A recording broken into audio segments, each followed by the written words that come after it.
Everything is theoretically impossible until it is done. Robert A. Heinlein.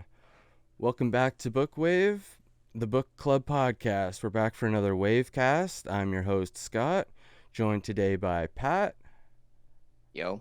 Will, Hello. Jason, Hey, how's it going? and the new face around here, Tim. Hello. All right, today we're talking about, science fiction authors, self-help, whatever's really on our minds. So why don't you start us off, Will? Why do you always throw the ball at me? I don't know, I'm just picking a name. All right. I pick someone good different every morning. time. So I have a quote here from, I think, John Vervaeke's Awakening from the Meaning Crisis series, Oh, yes. where in a bit of a huff, he yells, "Don't tell me what you believe, tell me what you practice." Hmm. And I've had that quote sort of sitting under my monitor for the past couple weeks, and it's really starting to resonate with me the more I look at it, especially now because I'm doing my 200 hours yoga teacher training course. And I skipped the first yoga philosophy section. There's like 51-hour videos on yoga philosophy, and I jumped into the self-practice section. The self-practice is something that's really important to me, and it's something that gets overlooked a lot, and for very good reason. I think in this society, we're selling courses more than we are teaching, anything. And so Yeah. in the self-practice section, there was maybe 4 or 5 articles by these like mid-20s female white yoga instructors from California, which right away, if you can't tell, put a bad taste in my mouth. And they're very critical about these teachers who have their certification and they don't have a self-practice. They don't know how to make the time for a self-practice. And they see us sort of training people that are memorizing Sanskrit pose names and sequences, and they're able to regurgitate that information, but they don't actually ever digest it. And for me, like with my yoga practice, I've been on and off for 10 years. When I got serious, I ordered textbooks from India and I started studying. And I think that's one of my big problems, because in the West, we've got addiction and we've got enough streams of vices that you can escape and immerse yourself to the degree that you never grow up. And I think that we've normalized addiction to the point that it's okay to not grow up. We've got kids that are starting in video games at the age of 13. By the time they get out of their second career in their mid-30s, they realize they've got the emotional maturity of a 13-year-old. And for me, I get overwhelmed with the studying. That's how I escape. I think that I don't know enough. I feel like I'm an imposter and Right. that I'm missing some sort of piece of the puzzle. And so for me, I know, like, I will sooner read 3,000 pages on yoga than get on my mat first thing in the morning. What do you guys think about that notion? Does intellectual like learning engage you more than physical, like kinetic exercises or practices? Like in No. general, like for other things, does the learning about it tingle you a bit more than the actual like going out there and doing it sometimes? I think it's Or one of not those things sometimes, where like for in general. it's like that safety net, right? We were talking about it almost like a year ago, that whole notion of not even being able to leave your bed in the morning, because it's easier to reach my arm out and grab a book and escape for 3 hours than it is to stand up and get to the end of my bed where my mat is. And I'm definitely not an athletic person. I've always preferred reading, and I've got a photographic memory, so I retain everything that I read. So yeah, like generally intellectualizing and analyzing and introspectively losing myself is easier than doing the thing. But then the minute I do the thing, I obsess over it just as easily as the intellectualizing, right? Like I could do anything forever, but the minute I stop doing it, I lose interest in it. It's like, it's this weird reality we're in where we binge a season of a show and we're like, this is the greatest show ever, I want more of it. And then 2 months go by and we don't remember the plot of the show that we loved so much. Yeah. Yeah. Engaging the mind can burn calories just as much as exercise, as almost. Aerobic exercise, there's no replacement for it, but yeah, just reading a book there, you can really get your heart pumping, um, to quite some extent. You know, if you really get engaged in a book, you can and you can train your mind really just by imagination. Yeah. But there's no, I feel like through facts that I've seen, is that it's like there's no replacement for actual practice, right? Where if you practice something, you'll get better. Where if you imagine it, you won't get worse, right? But you won't get better. So you'll kind of taper off, right? But if you practice, you'll start like increasing again. Yeah, and Um, I think both are but really if you don't, necessary. yeah, and if you don't imagine it, you will decrease, you know. So if you don't keep it in your imagination, so like if you're I'm a drummer, you know, so if I air drum to things, then I don't get worse, I don't get better, you know. Like if I practice, I'll get better, but I don't get worse if I'm air drumming to things. But if I don't air drum and I don't think about drumming, then the neurons aren't getting their exercise. Like if I'm rolling over reading a book, you know, I get to exercise my imagination. So I like to add Will, on to the problems that we have here in the West of what Will just said in regards to prediction. addiction. And, this idea where we constantly learn something interesting, yet we don't do anything about it. That's Mm. a sign of infotainment to me, where we spend constant hours learning about something interesting and we tell ourselves, yes, I want to put this into practice, yet we never do it. And if we do, we're just essentially selling off everything that we've learned from a particular subject for just profit. And, you know, we can be like all the other influential gurus and influencers, which I'm getting sick and tired of hearing. I mean, Jesus. And we never take the time to actually understand why we're doing it. Hmm. And so I think that in order to go past this, we have to ask ourselves if this is truly what we want to do, whatever that might be. Um, like, for example, if you wanted to learn how to write a novel and you become fascinated with storytelling and you seriously want to put your own stories out there, you have to take in the time and energy to learn about plot lines and scene breaks and character development. And you can't just essentially take a 3-act structure and then just blindly go through it as if you think you know everything about storytelling when in actuality you don't. Yeah, and there has to be like a trade-off there too, like some kind of sacrifice. Like if you want to really commit yourself to something, you have to kind of give up, you know, your hour and a half of watching cartoons at night. Give that up and instead just research storylines and plot structure and how to write a good character and actually spend the time writing too. Like you can't just say I'm going to decide to do this and then not give up any of the other nonsense that you're so committed to. And since there's so much information out there, you have to learn to break away from a lot of the knowledge and information that's out there. You just have to pick maybe one or two things and then just take it with you and go from there, because it can get overwhelming.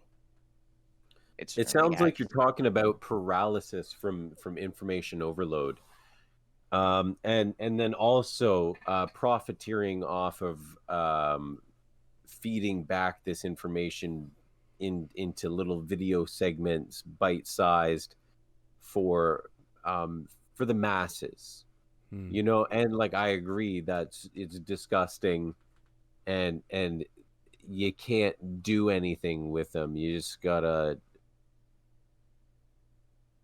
shoot them out back, you know, in the long 40, in the long 40. Really, Muskoka proud.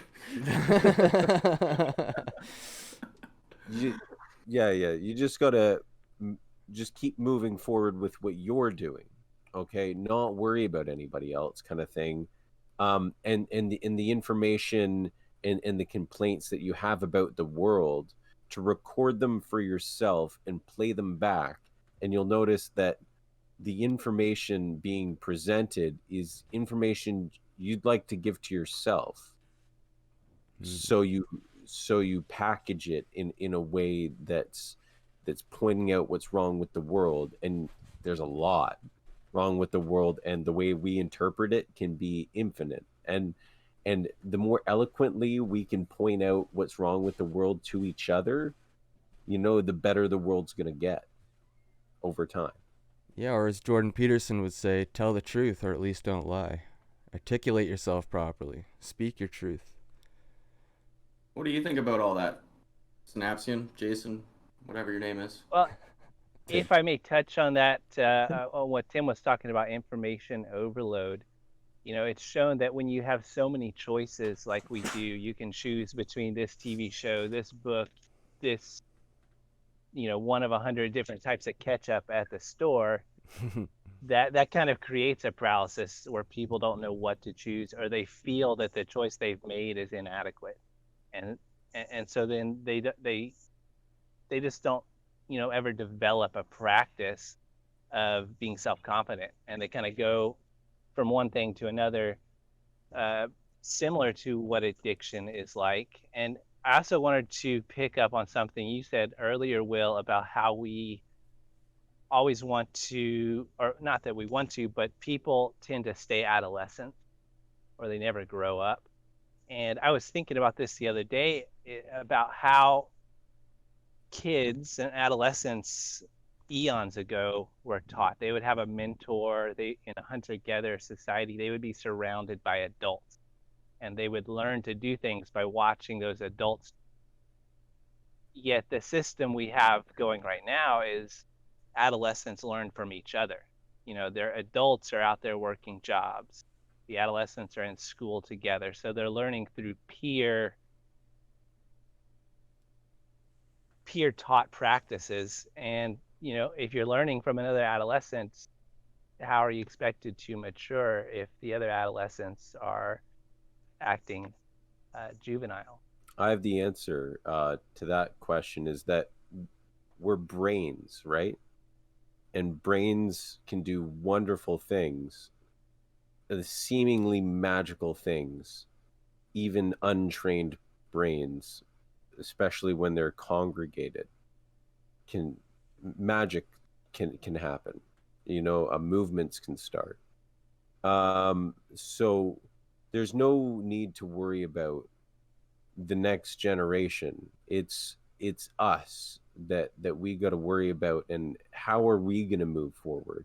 How are we not going to be a shill for recycling information, repackaging it, and how are we going to move forward with bringing really good ideas to the table through denial and error, being like, no, this is a really good idea, and it's just going to be like the most half-ass idea, and we got to refine each other. We got to use iron to sharpen iron here. Yeah, like that's the route to take for like the realm of rationalism and science, but I think Synapsian was kind of touching on like emotional control for the youngins. Very good.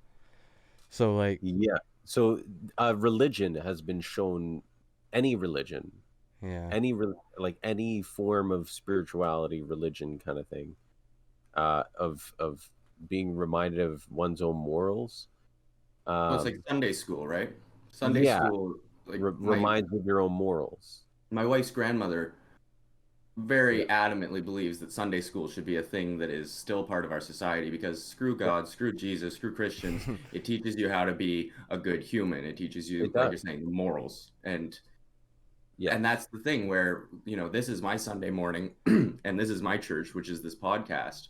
But Yeah. if we look at yesterday morning, I'm sure you all remember the phrase Saturday morning cartoons. Oh, yeah, buddy. In this society, the one opportunity throughout the school week where a child has to interact with his adolescence, to find out what it means to wake up in the morning and prepare yourself for the world, they get thrown in front of a television. In front of a TV. Yeah, but like... And normalize addiction. Right. And That's back huge. to this point. So that's the Western view of the world, right? So there is, I don't see any Western or Eastern addiction, people are going to be addicted to different things in different parts of the world. In Eastern parts of the world, they might be addicted to completely different things that to us seem totally benign, but to them could be devastating to their family, their community, their school, their work. I have two thoughts on that. So in the Eastern world, we had the Opium Wars, and it's kind of interesting that the Opium Wars were actually started by Western civilization as a means to make money, profit. The other thing was related to Sunday school, and we're reading the Bible right now. We finished the Torah, and we're reading Judges. Cool. And in Judges, they show that if a generation is not taught, so if 40 years go by and that generation grows up without being taught the practices that their elders practice, that they fall into sinliness or worldliness. And so the church, the way I see it is, they focus really hard on getting the youth to study and learn under the tutelage of an adult, like in Sunday school. And from their perspective, it's very important for them, because if you didn't do that, how are these kids supposed to learn? Well, they're about to get a year. The blessed, the God's chosen people, the Israelites they're about to get a year to turn their ways, but then after that, salvation's going to be opened up to the Gentiles as well as the chosen people. What? You might have to expand on that a little bit. I didn't follow. So at this point in the Old Testament, where judges are, the kings and the judges, it's like only the blessed, the God's chosen people can be saved eternally, their soul. But God gives them a year to reform their ways, and they don't end up doing that. If they reform their ways, God was going to keep them just the blessed ones, available to for eternal salvation. But they didn't, right? So after that year, then through Acts, right? After that year, that's all the way in the New Testament, isn't it? No. Then the Gentiles can be saved. Actually, no, you might be right. This guy read ahead and he's spoiling the Bible, guys. That's it. But yeah, they were like the youth were rebelling. Everybody was starting to rebel, and this is the beginning of that. And it leads to God trying to forgive them for like a year, saying, okay, you have a year to turn your shit around, and they didn't, right? So this, like, I feel that this is the start of that, of God's people rebelling against him, and then the youth, and then every generation after is now pointing at the youth because of what's happening in Judges. And saying, like, the youth, man, oh man, they're being led astray. We got to lead them right, That's an interesting notion, because imagine if that was the origin story of old people hating the youth, right? Like pre-Judges, well, youth knew what was up, and we weren't upset. Yeah, like, these are real human experiences that might be embellished a lot, but they come from somewhere. They come from people. They come from somewhere. Like somebody wrote this down. Somebody thought of this, and they wouldn't have thought of it if they weren't human, right? So it's a real human experience that was written down, even if it is embellished. There's things to be learned. For sure. Oh, absolutely. I think all of us will agree with you there. Yeah. Pat, what's sort of whittling away in your mind? You look like you've got something you're pensing about. No, it's just something to take in, you know. That's really interesting. All right, well, then I'm going to take the spotlight again. One of the things my buddy said to me a few weeks ago, which is something that you hear all of the time, like you can do anything. Like it's obvious that you can pretty much do anything. Like we said with that starting quote, everything's impossible until it's done. And the problem isn't the doing, it's the choosing. And there's a lot of bad choices. Well, and there's a lot of good choices, which is even worse than a lot of bad choices. Bad choices are easy to make. Because of the immobilization factor. Yeah. And even worse than the good decisions and the bad decisions, it's the indecision. Well, it's like if you know that you're apt enough to be a doctor, a lawyer, or an engineer, and you don't know if you want to be the fire type, the grass type, or the water type, what do you do? Like, because in the real world, you can't just start being an engineer and then find a wild law degree in the wilderness and throw it against a Pidgey for 10 hours and then have a level 40 Pidgeotto. It just doesn't work like that. And if you followed this metaphor, like, congratulations. if that's the case, then we fall through the cracks and get shit out the other end, and it's a very tough life.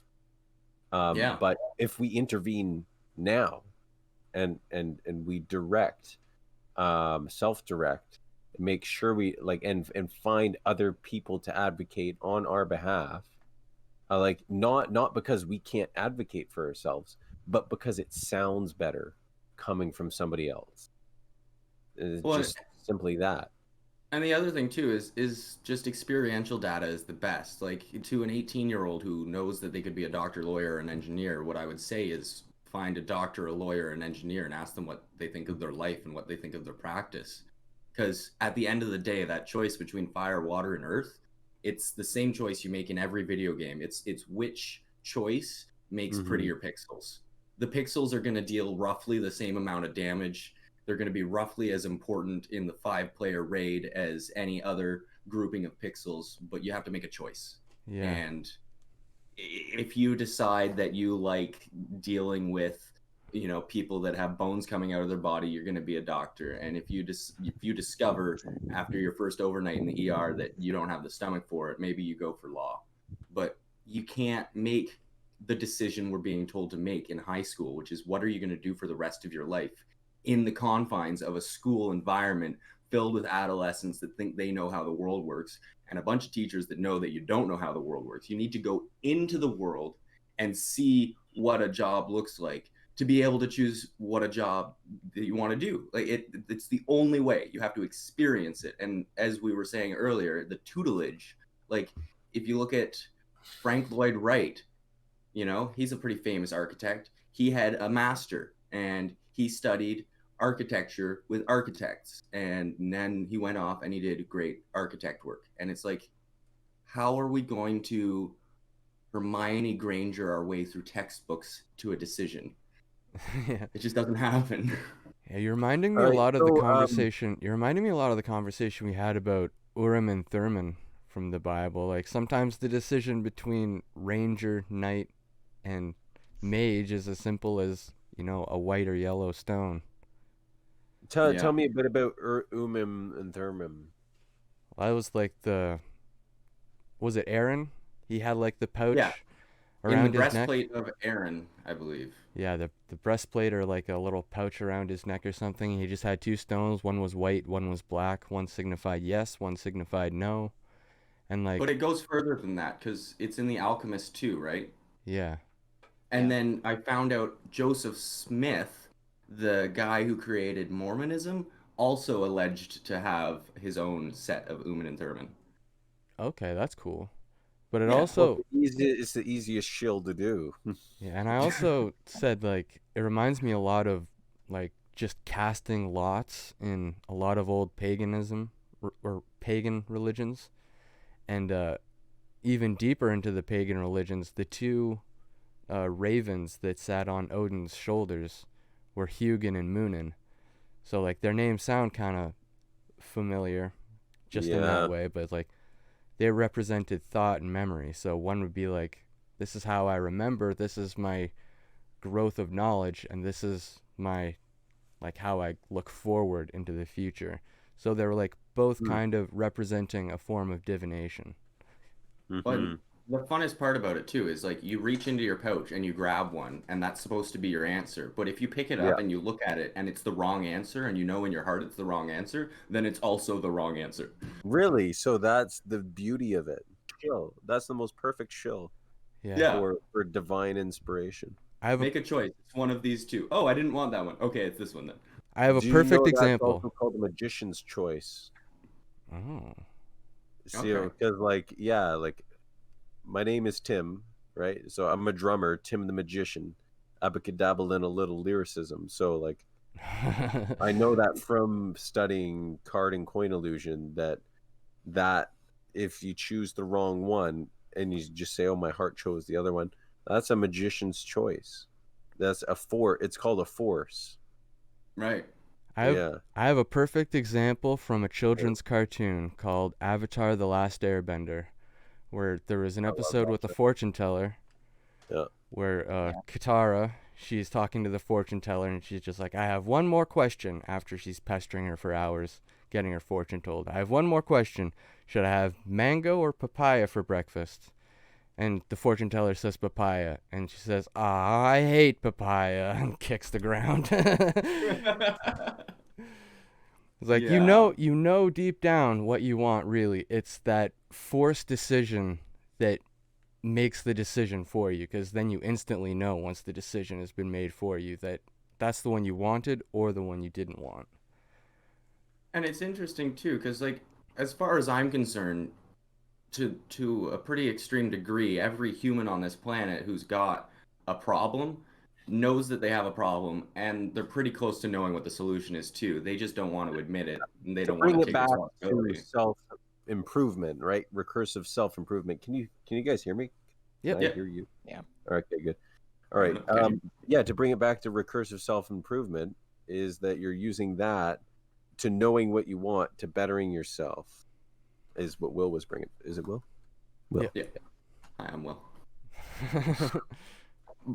But then the problem becomes like complete stuckness, like this is all fun and good, but if you're so debilitated that you don't even want to ask a question, if that you don't even want to know what your choices are, like Yeah, like Pat was bringing up, is that there's just too many options sometimes. yeah, where it's like maybe I'll just Wikipedia something else tonight. Like let's learn about blue energy for the Snapsy was next few also weeks. touching on that.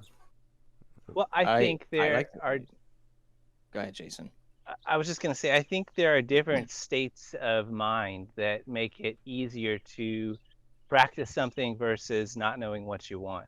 So if you're isolating yourself, because we're psychosocial, biopsychosocial creatures, if you're not taking care of your basic needs, feeding yourself, having good sleep hygiene, taking care of your Yeah, it's body, brilliant. and also networking with other people, if you're isolating, Yeah, you're dude, it's it's going to be really bad for your mind, and you're going to be painful. trapped in this cycle of possibly being addicted to lots of different things, being indecisive, and all of those characteristics of somebody who doesn't have a disciplined practice. Yeah, like martial arts is very good for discipline. Yeah, and if you go into a class, you're networking with other people, interacting. Yeah, and in like possibly a sparring. pandemic, you can't. Yeah, in a pandemic, you can't get that one-on-one sparring experience, right? Like in a classroom environment.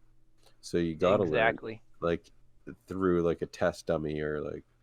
You gotta learn how to shadow box, like Yeah. in more ways than one. Yeah. And I know you could speak to this, Tim, but even being in a band, the way like five Yeah. members have to work together, you have to it's a good balance of having to figure it out on your own and having to work with other people. So I think that's a really valuable learning If experience. if you incorporate music into anything you do, it's gonna be a lot easier depending on the choice of music for the task at hand. Yeah. Yeah. Pat, you had something you were gonna throw down. I was gonna add something to your point, Will, which is Thanks. in order to figure out what you want to do, you have to understand your personality. That's another thing that you can Yeah. learn from. Know thyself. Mhm. Yeah, whether you're an extrovert, introvert, if you are interested in electronics but you're terrible at English writing, or vice versa, or whatever others, that's a good way to learn. Mhm. Take a personality test. Also, though, on that same wave, knowing the problem doesn't fix anything. But it is half the battle. Yep. Knowing is half the battle. It certainly does help, but it's not enough on its own. It might No. zero the playing field. It might like get you your point of origin. And you know what? I feel kind of the same way about a lot of religions. You know, it's Yeah, it's a where good, it helps you find your point of origin kind of thing. it gives you a good starting point, but as Yeah. Nietzsche would say, it kind of locks you in that starting point. Okay, yeah. So the whole goal is to move beyond that, right? So like Yeah, you become can't the just like Ubermensch. remove a bad habit, right? Just removing a bad habit is like it's just gonna get you to a 0 point, right? You got to Well, nature- introduce a good habit.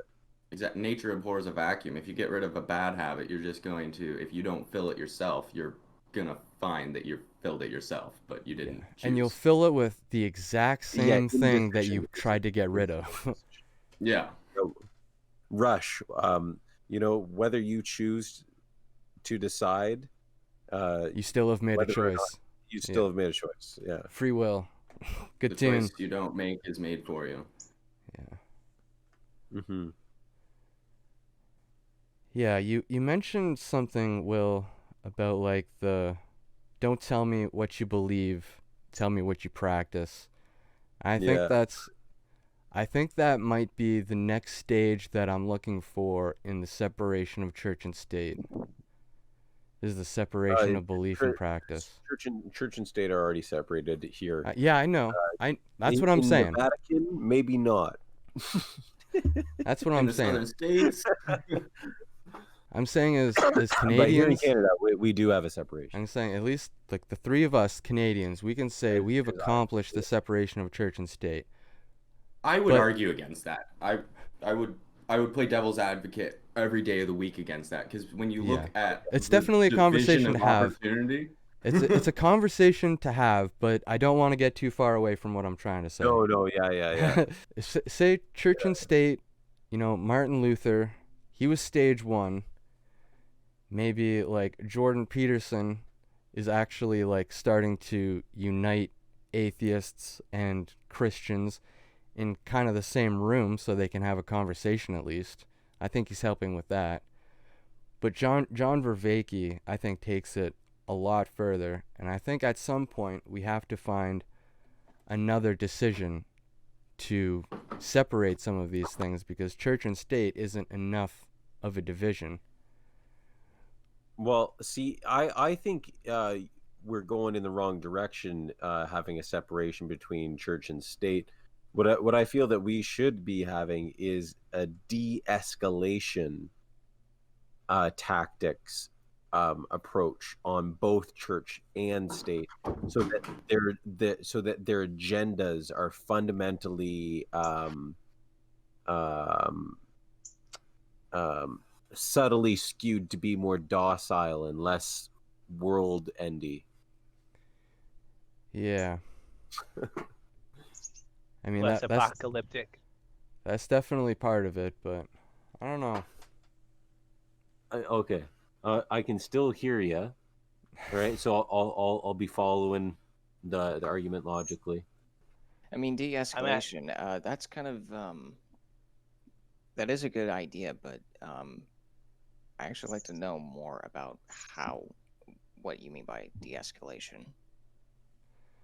Well, How will that work? Okay, so quickly before I head out, it would be to like, um, um, get into positions of high authority on those things, like in government and in church, and then make the thing that they're driven towards a bit less extremist, a bit Okay. more secular, I guess, or Yeah. Okay. but also in this in the government to be less, regulating, to like sort of replace the government with just like a true democracy of like people depending on each other, interdependency. Anyways, We're kind of going through that right now here in America, to be honest. hmm. Because in fact, recently, it doesn't really tie into religion at all, but it kind of ties into government and the American people. Um, right now we've been going through 70 days of nonstop riots here in America, and Yeah. right now the rest of the country is like sick and tired of it, and they're trying to find ways to de-escalate, and some of them rely on um, intervention, and others are just defending themselves. A lot of people are defending themselves from these rioters and everything like that. And I can definitely see ways of slowing it down and then coming to a line in the sand and essentially saying, can we just stop with all of this and just think about what we're doing to ourselves, perhaps?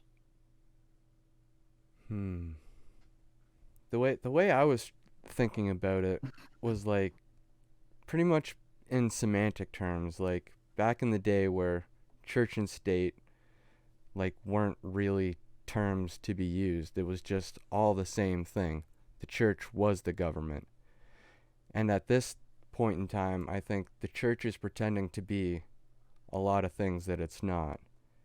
And having a difference between belief and practice, I think would make a big difference in allowing us to see the church for what it is and not what it pretends to be. Yeah. Yeah, like it's what Jordan Peterson says. Like the whole acting as if God exists. Like it's one thing to say you Yeah. believe in your religion. It's another thing to practice what your religion literally preaches. Yeah. Like Yeah, so for me, exactly. I know that I don't have an identification with a specific sect of religion. I don't have like I'm not a Christian. I'm definitely not a Muslim. I'm certainly not Judaist. Jew. I'm not a Jew. Okay, but there are practices that come from all of these religions that I incorporate into my existence, and it's that weird thing where you can believe whatever you want till the cows come home, but if you just do the opposite and you don't practice it, then what's the point? And so, like the Sabbath, you know, taking a day off every 7 days after working for 6 days, that's a really good idea.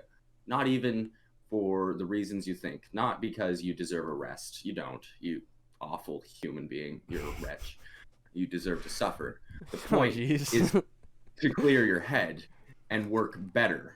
Because if you don't do the thing that you need to do, you start to think about it. And it's like a dopamine detox. It's like you could binge watch all of Netflix for the next year, or you could spend the next 48 hours my not yeah, doing anything and then realizing, wait, I could get my dopamine from reading a book or going for a walk. my friend, she made me a good luck charm. It's a good luck charm, right? And it's a note from my late father to me Hmm. via my friend writing it, which says, "Without God, you'd be a shit person that people will hate," and which is true to his belief, right? Because he said to me, like we're all pieces of shit, but God can help you, help you be the cleanest piece of shit. And it makes What a sense. nice man. He was a really cool.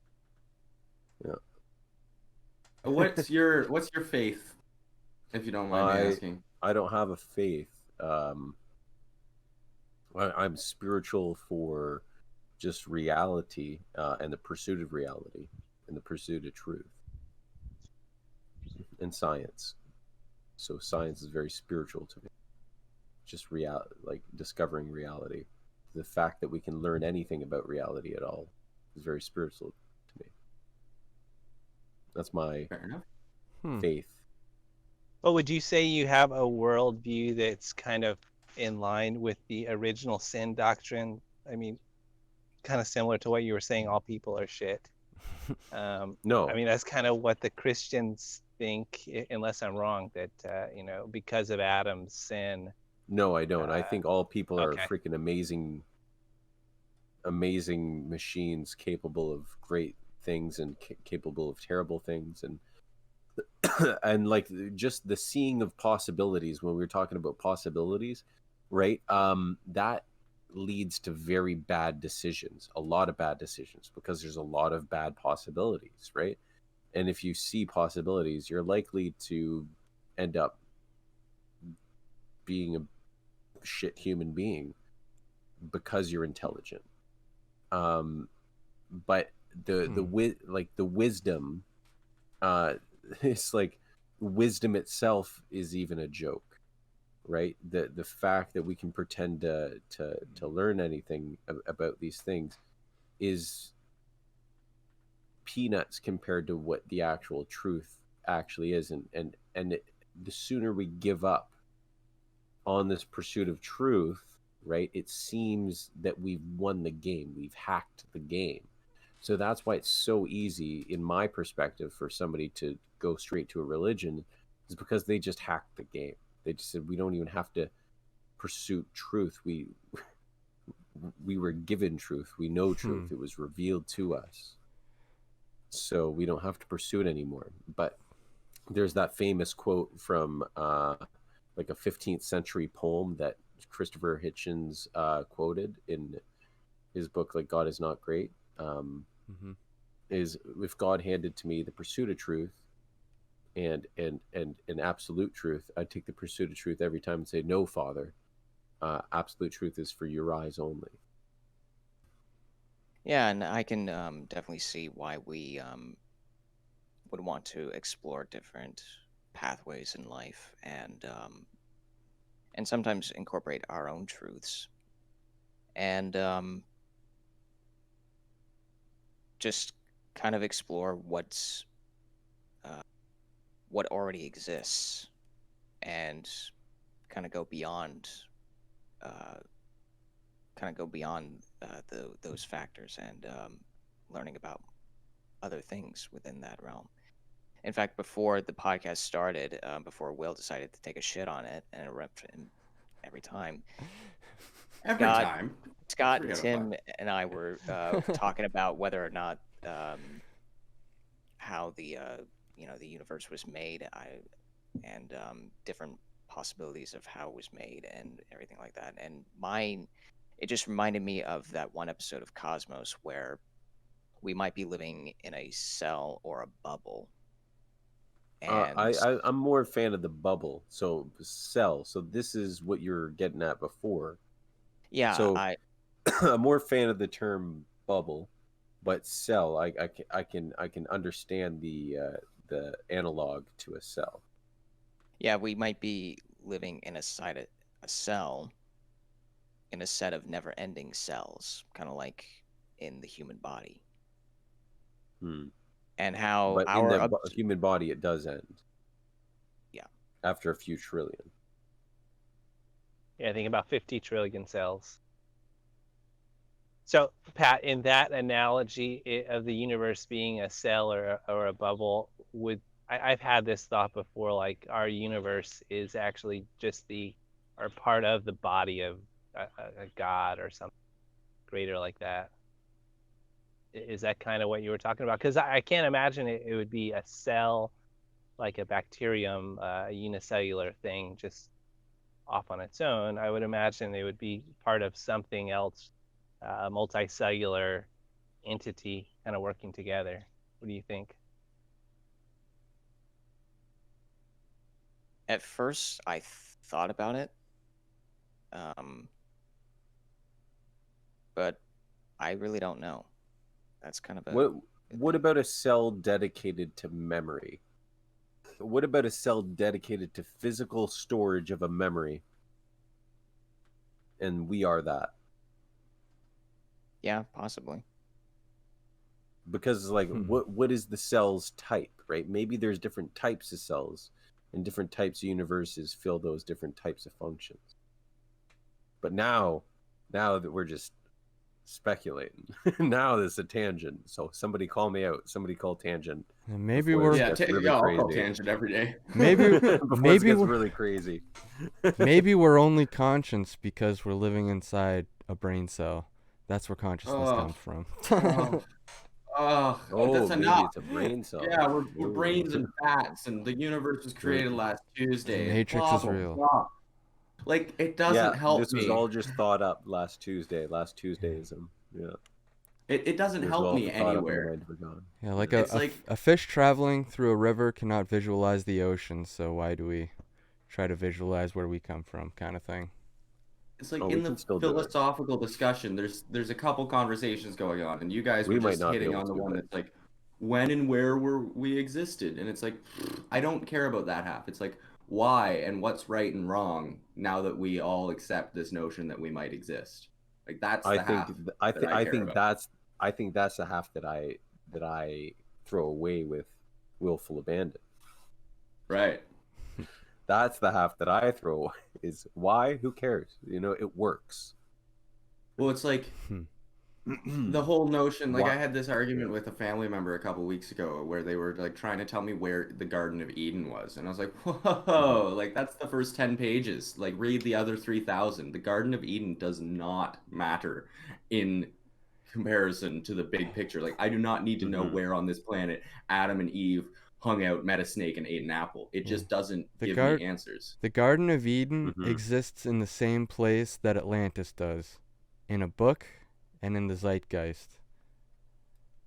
So. Well, I won't make that claim either. You can believe whatever you want. It might be somewhere. No, that much is irrefutable. Atlantis and the Garden of Eden exist within books and within our minds. They do exist. They are real as concepts. But the rest of it's irrelevant. So here's a thought that I had based on something I learned called the Jennifer Aniston cell. So have you heard of the Jennifer Aniston cell? All right. No. So now here's my thought is that everything that you imagine, anything that you can imagine physically exists in your brain as a group of cells. So every time you think of Jennifer Aniston, there's a group of cells that lights up. So enough people remember Jennifer Aniston in a way that we can say that Jennifer Aniston physically exists when she dies, when she passes away. Heaven is her existence in people's brains. Okay. No, thank you. I think. Yeah. All right, and that every religion, every god that is collectively believed in, physically really exists in people's brains, and when they meditate upon that god, they grow that god in their brain.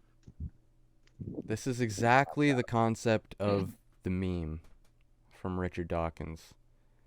Like, yeah, Odin exists because, you know, when you think of Odin, an image of Odin appears in your head involuntarily. So that exists within your observable reality. But it's like hallucinatory evidence, right? Like it's not ocular data. So is all ocular data. Even all ocular data is hallucinatory. That's an interesting argument to make. Yeah. I wouldn't. I wouldn't. everything take I that wouldn't go side. that far. I wouldn't go that far.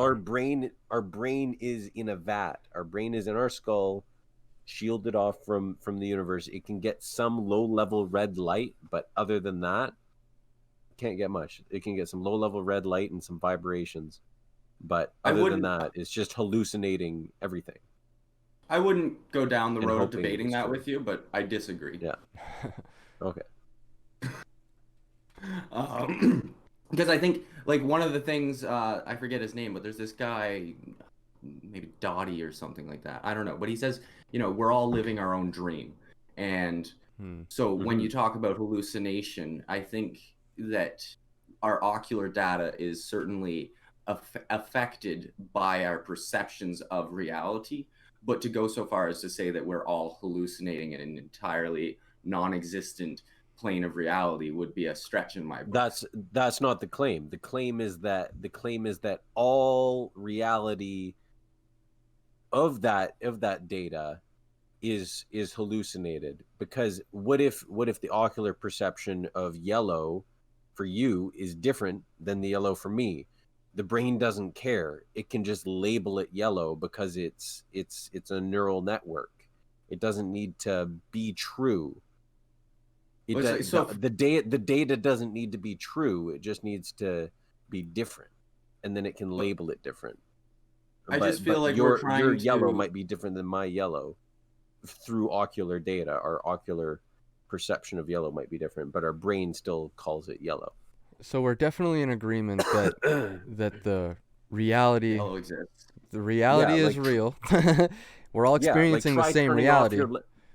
Try turning off your lights at one end of your room and then walking in the dark to your bed. You'll find that you can do it because you're hallucinating reality.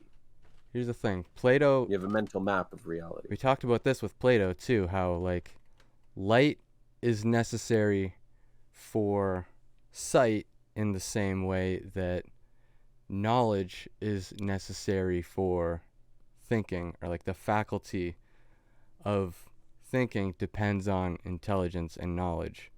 Like, the more of that you have, the better you're able to perceive reality, and the more light you have, the better you're able to see reality. That doesn't do anything about how reality exists, just in how we perceive it. How we perceive it, yeah. What are you thinking, Synapsian? You wanted to jump in there? I think there is definitely some kind of reality that we can measure through, objective science. But then I think what you're talking about, Tim, is this idea that we conceive reality more often than we perceive it. Because, take for our sight, for example, we have a 3-degree cone that we can see in high definition. And outside of that 3-degree cone, everything's peripheral vision. We have more neurons going towards the eye than coming in from the outside. So we're actually set up to conceive a reality, that is to generate ideas that we may not actually be taking from our senses. We're generating a world, essentially dreaming in a way. But to distill it down to the base, I think it's just we tend to conceive reality more than we perceive it, and the goal should be to attempt to perceive what is in front of us. And you could do that through meditating, just sitting still, opening your eyes. I see what you're saying, but I'm actually saying, like, even a step further, that the light that comes into our eyes gets turned into a chemical signal, and then that chemical signal gets relayed to our brain. So our brain has hallucinated a photon when that photon never actually went to our brain. It was just chemical relay, and a lot can go wrong in between that. But because brains are the way brains are, like brain cells the way are, like a neural network is, it's almost like magic. So that's why kids can have unassisted learning and still learn things, just by seeing what the problem is, and then just by sheer number of neurons can create a solution to a problem that they didn't know existed moments before. and then they know the problem exists, and then they come up with a solution, like seemingly out of nowhere, right? So same thing with like reality coming in. If anything goes wrong, the brain can do some miracle magic work and make reality make sense to the conscious, like It's stream like of the idea of perception. it's like the idea of speed reading. Like Yeah, which when you're should be a speed hoax. when you're speed reading, you don't like read every single word. You basically just the first couple of letters of every word, and then your brain just ends up filling it all in on its own. And sometimes when you see a word that you've never seen before, your brain deciphers it as something else, and you just skip by it without noticing until it starts not to make any comprehensive sense. Then you have to go fix it. Yeah. So fixing something takes a lot more work than getting it right the first time, right? So that's why speed reading can be seen as a hoax. But you can jump in and mine out certain information points. Let me tell you about a photographic really memory in quickly. 60 pages per hour. Very effective. Very effective. I would like to use that tool that I saw come about like 8 years ago. That's where they take the center point of the word and highlight it a different color than the rest of the letters of the word, and they fire tens of thousands of words over the course of a minute just into one location, so you don't have to move your eyes, because a lot of reading has to do like we get slowed down when we move our eyes and refocus, and that's why when you look at ancient religious sects, they knew that, and they didn't write words on a page. They wrote symbols on a page so that you could look at a wall of hieroglyphs and retain an entire encapsulation of multiple events, or open a page of a book and remember the symbolism, and then the symbolism, much like your sort of mind castle, allows you to store data points at a level that is completely abstracted from literacy, but allows you to interpret massive quantities, like terabytes of literal text. I see what you're saying, though. That's like a lot of those memory techniques involve pictures, right? So what you're saying with the hieroglyphs, with the pictures, right, is that they mean a certain portion of the story, right? So that, because like I've trained with the memory thing, right? And like, yeah, like you can look at a wall and see like terabytes of data, right, through oral things written down through pictures, right? But you still need to do the slow reading and do the memory part of it, right? Even if it takes you 4 seconds for each character, you still got to sit there and go through it. But once you know it, it's there for reference, right? So the we can effectively become smarter by reducing the load on our already existing IQ, and we can do that by writing things down, whether in English or hieroglyph. And as soon as it's written down, it can be looked up, it can be referenced. So Einstein said that he didn't bother committing things to memory that can be referenced, that can be looked up. Right? Yeah. So he was saving his IQ. He said, like, I just had a regular IQ. Like I was not a smart man. I just used my intellect, in a very deliberate way. Yeah, and that can call back to the old conversations between Socrates and Plato, or hypothetical conversations between Socrates and Plato, where Socrates would argue that you can't start writing everything down that you know, because then you wouldn't be able to cultivate a memory at all, because everything would just be reference points laying around you. That was the fear. Yeah. But yet society came out with writing, and writing was fine. And then same thing when the printing press came out, people burned that shit down. They burnt the printing presses down, the Luddites, right? Well, they also discovered that they were blind when we created the printing press, right? I didn't know press. Yeah, it spurred the revolution of glasswork. There was a few factors at play, but essentially They started printing the Bible, and we found out very quick that we couldn't read. And so I think it was in Italy where the government put all of the glass makers on an island and told them and their families that they were never allowed to leave. And so they were forced to compete with each other. At the same time, the printing press was being developed. And at that time, our glass wasn't clear. And so they were searching the world for the right seaweed to make clear glass. And around the exact same time we got lots of Bibles, we created the half sphere that magnifies text. Wow. That's interesting. Yeah. Just another perfect example of how technology pushes itself forward. I do have to take off in a couple minutes here, though, guys. Yeah, So, we've been going for about an hour. So before we go, maybe I don't know if you guys want to just mention what you guys are doing today to push yourself forward. Where's your path taking you today or this week?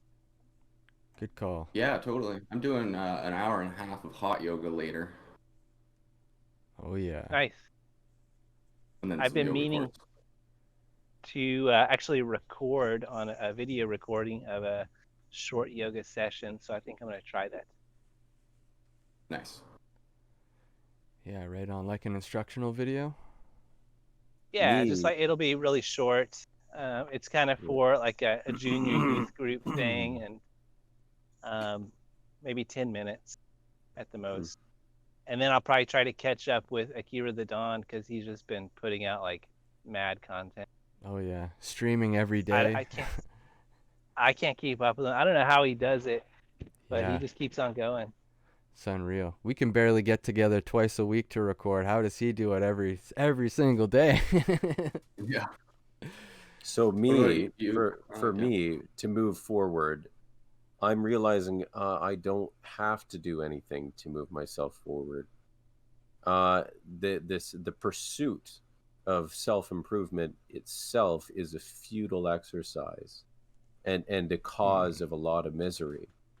And life will move forward upon me, and it is just up to me to just prepare myself and be still and be ready for whatever does come next, not to push myself forward when I might not be ready. That kind of Stumbling sounds like forward you're towards failure. riding the wave, like you're surfing. There life. you go. Yeah, there you go. Playing defense almost. No defense, just preparedness. But yeah, Problem I so find, preparedness is defense. Yeah, I guess. Problem I find with going with the Preparing flow for is if this is the river, and then this is this little part of the river, and you're going with the flow, and then you get stuck here and you spin around in a circle, you're still going with the flow, but you're not actually going anywhere. And that's my big fear with sort of being prepped for life versus making life see, prepped for William. I feel that my whole point's been taken out of context here. That is not me.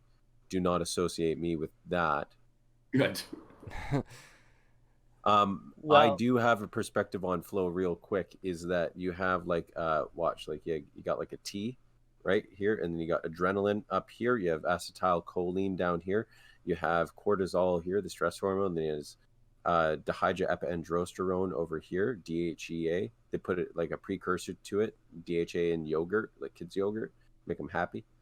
Anyways, anything that is in the DHA zone, whether it's acetylcholine or adrenaline, this up here is like the athlete's focused, hyper focused. Down here is meditation, very rhythmic heart rate from the DHEA, right? But cortisol over here is anxiety, like up top here with high adrenaline, high cortisol, low DHEA.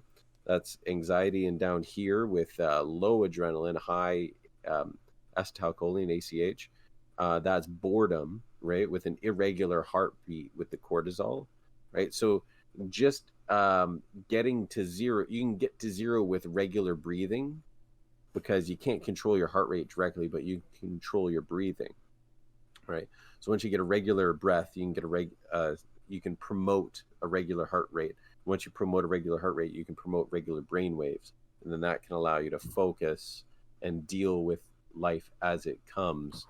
because life will happen anyways. You don't need to push yourself forward in any special way. There are going to be plenty of opportunities to do good and plenty of opportunities to do harm come my way.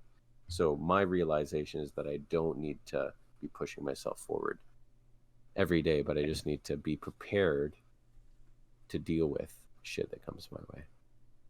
Excellent. Yeah. Thank you. So Pat, for listening. what are you gonna do? Yeah. What have you been up to, Pat?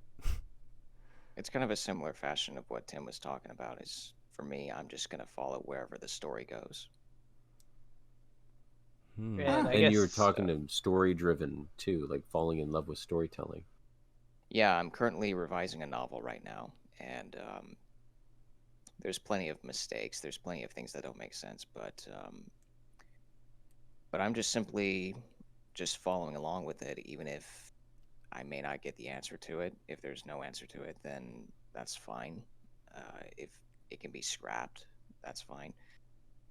If there's something that comes up that will lead the story forward, then I'll follow that and see where it goes. Either way, it sounds like it's a source of meaning for you. So It is. yeah. And maybe speaking of stories, we should mention what books we're reading for the next book wave.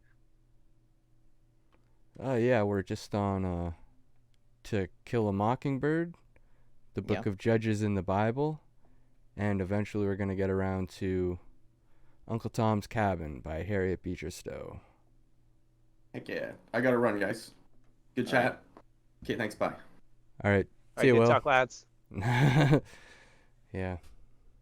All right. So I guess we'll just close it off here.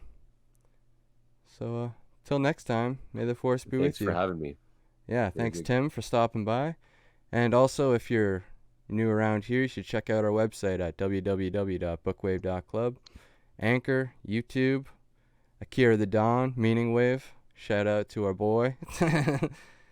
And yeah, till next time. Later.